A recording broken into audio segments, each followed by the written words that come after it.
Hi, this is Amy and Collins. we thought that we would share with you a snow day Bible activity so that you can do it together. Collins, I asked her what her favorite Bible story was, or one of them, and she remembered a story from the Gospel of Luke.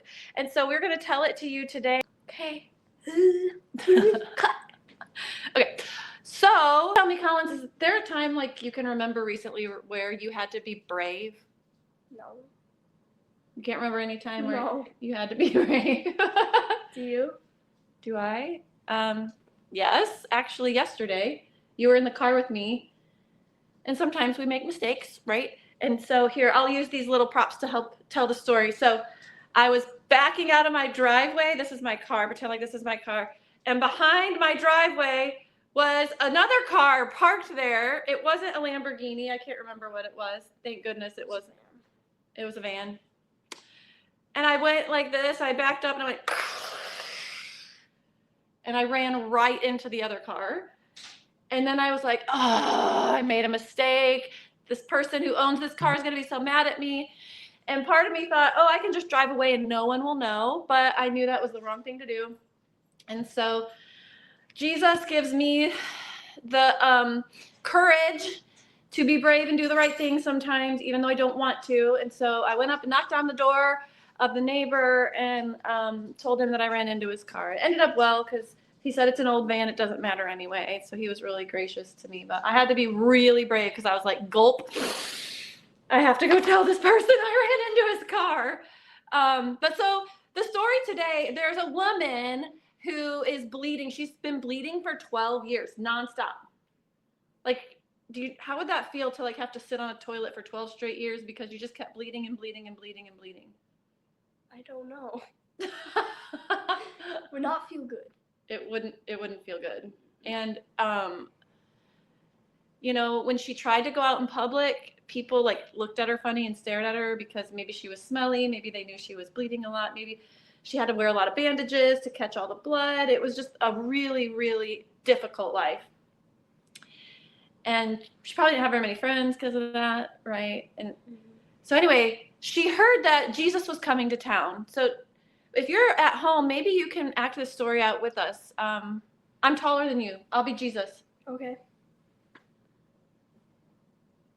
Just say it. We know that Jesus was a Middle Eastern man from the 1st century. And back then we know that they wore beards. Your hair is like... Oh, help me. Okay. Hey guys. And this woman heard stories about Jesus, that he was a healer, that he could heal people. So here's me. I'm coming to your town. You be the woman. Okay. Get out of your house. And what would you say to yourself when you heard that Jesus was coming to town? What would you say to yourself? I need to go see him. Yay! What do you feel like? Excited. Okay. But you got to be real, real brave because he might think that you don't know how Jesus is going to respond. So Jesus walks by. Ooh. And he has this robe on. Do you know what she does, Collins? She touches his robe. So reach out and touch it. Why does she touch his robe? Because she wants to see if it will heal her. Yeah, she wants to see if it will heal her. And Jesus turns around and says, somebody touched me. Who was it that touched me? Because there's a huge crowd. It's kind of awkward.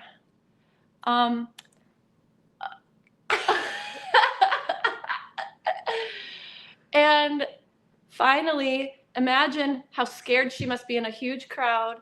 She knows it was her that touched Jesus. And immediately when she touched Jesus, what happened to her? She was healed. She was healed immediately. And what would you do if Jesus was looking around saying, who touched me? Who touched me? And you were the woman. Gulp. What would you do? I would tell him. You would? Yeah. You wouldn't be too scared? That took a lot of bravery, didn't it? Mm-hmm. But she did. She said, It was me. I touched you. And Jesus said to her, take heart, daughter. Your faith has made you well. Okay, so kids, today I want to remind you of something.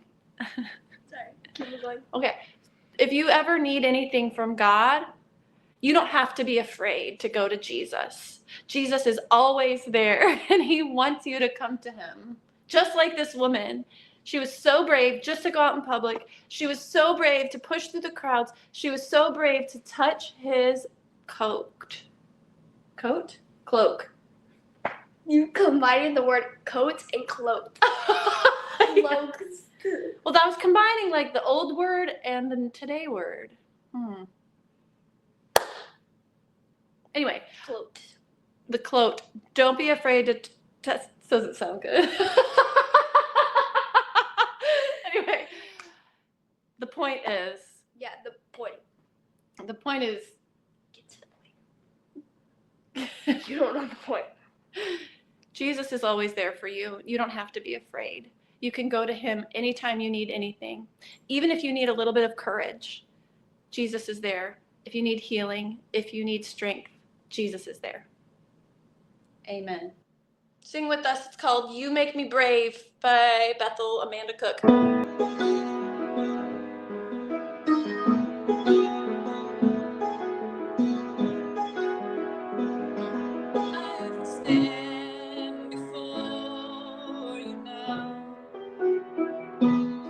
The greatness of your renown. I have heard of the majesty and wonder of you, King of heaven. In humility I bow, and as your love in wave after wave crashes over me, crashes over me. For you are for us, you are not against us. Champion of heaven, you made a way for all to enter in.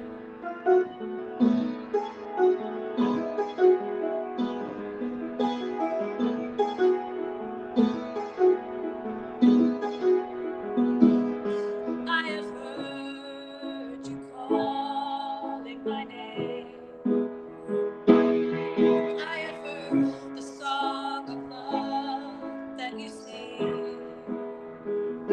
Oh, so I will let you draw me out beyond the shore into your grace, into your grace, and as your love in wave after wave crashes over me, crashes over me. For you are for us, you are not against us. Champion of heaven, you made a way for all to enter in. 'Cause you make me brave, you make me brave. You call me out beyond the shore into the waves. You make me brave, you make me brave. No fear can hinder now the promises you made. You make me brave, you make me brave. You call me out beyond the shore into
maybe.